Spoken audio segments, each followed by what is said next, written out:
Hello everyone and welcome to another review by me, Ben Hall, for Xbox.co.uk. This time we're looking at Batman the Arkham Knight. And let me start off very simply. You should play this game. I can say without a shadow of a doubt that I've had the most fun playing the Batman Arkham Knight game than I have had for any other review I've done in recent memory. I absolutely adored this game. Over the course of a week, I've put in the equivalent of about an entire day. So about 20 hours, 20 to 24 hours playing Batman Arkham Knight, and as I sat down to write the review today, I was thinking to myself, I don't want to be writing this, I want to be playing more. Where I am in the game is I finished the story and about 2/3 of the side stuff, and I want to finish it off. I enjoyed it so much that while I was fortunate enough to be sent a copy of the game for review, I've already bought the season pass because I can't wait to play more.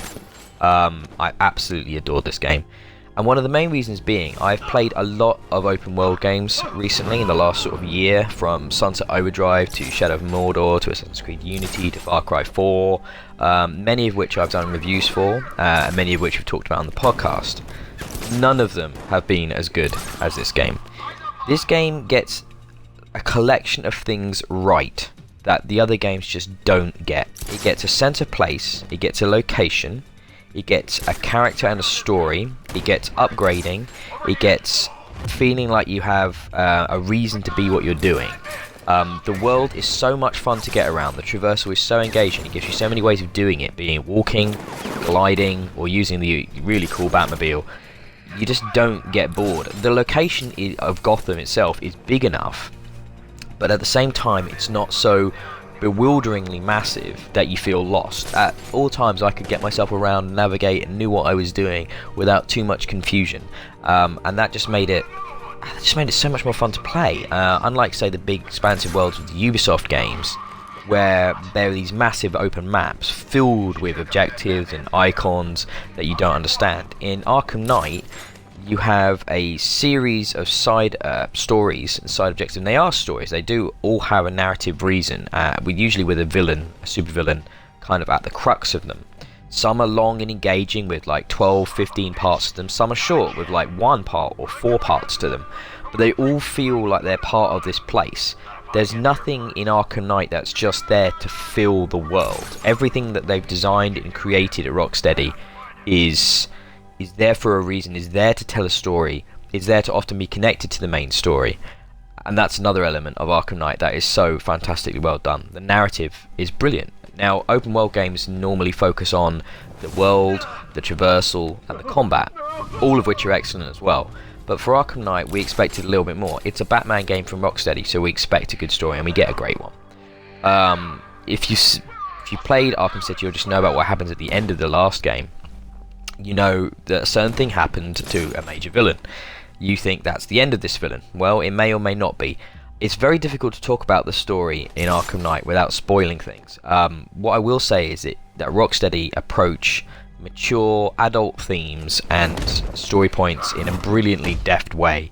They aren't afraid to tackle some very challenging issues, and they do it in a very compelling way. There's a reason Batman is a mature rated game. Arkham Knight, sorry. It is violent. It deals with some extreme things. Oh, I hate talking about these things in generalizations, but you really need to just play the game and experience the story for yourself, because it is really good. And the fact that it's based on a comic book character makes it even more impressive. The game, you know, if we move away from the narrative briefly, obviously it looks amazing. This game wouldn't have worked on the previous generation and only really works on the current generation. It is a shame that there are the PC problems, but I'm not reviewing the PC version of this game.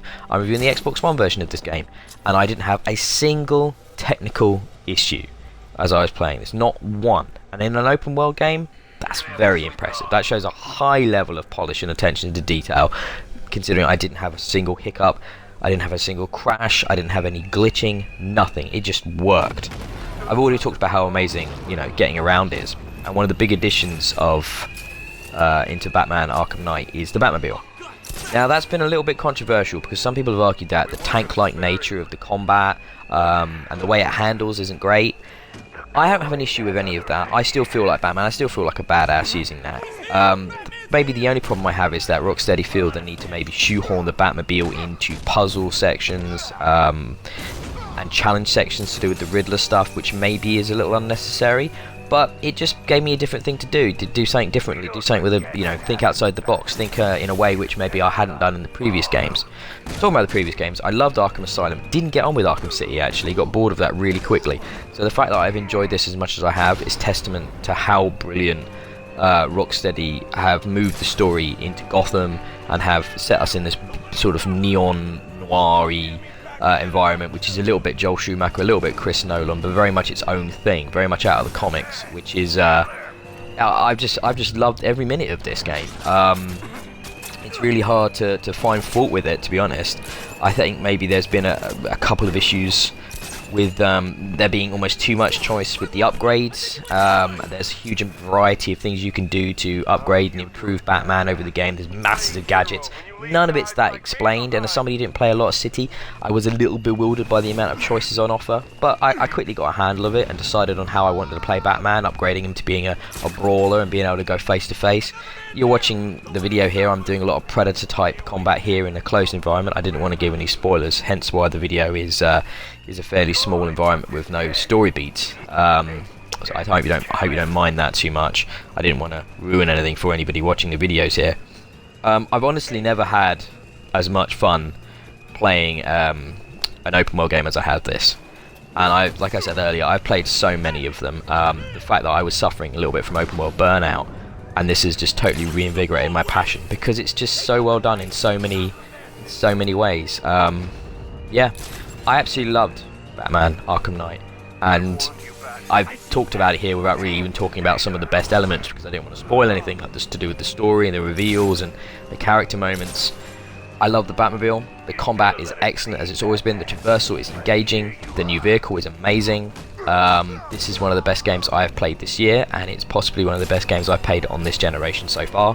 I highly recommend you go out and buy Batman Arkham Knight right now. So please go over to BritXbox.co.uk for my full review.